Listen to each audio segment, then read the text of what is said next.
Church of Christ, క్రీస్తు విరోధి ఆత్మగల సంఘము. ఇదొక దుర్బోధ. సంఘానికి కాపర్లు ఉండకూడదని వీరు బోధిస్తారు. మొదటి భాగము గత వీడియోలో చూసాం. రెండవ భాగంగా చూస్తే సంఘానికి కాపర్లు ఉండకూడదని వీరు అంటారు. దేవుడు కాపర్లను నియమిస్తాను అని ఇర్మియా గ్రంథం 23వ అధ్యాయం 1-5 వచనాల్లో ముందుగా ప్రవచించాడు.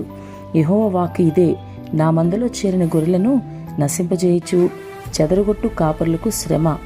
ఇశ్రాయేలు దేవుడైన యెహోవా తన జనులను మేపు కాపర్లను గూర్చి ఇలాగున సెలవిచ్చుచున్నాడు.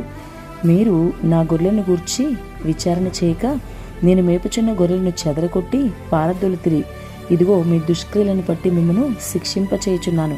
ఇదే యెహోవా వాక్కు. మరియు నేను వాటిని తోలివేసిన దేశములన్నిటిలో నుండి నా గొర్రెల శేషమును సమకూర్చి తమ దొడ్లకు వాటిని రప్పించెదను.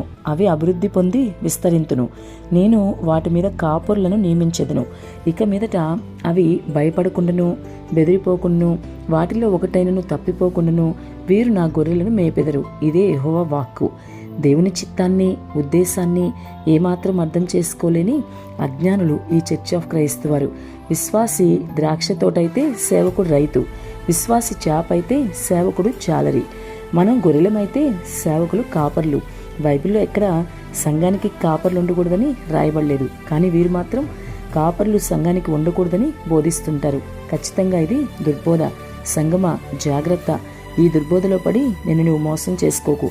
వీరి దుర్బోధల గురించి మరిన్ని విషయాలు తర్వాత వీడియోలో చూద్దాం.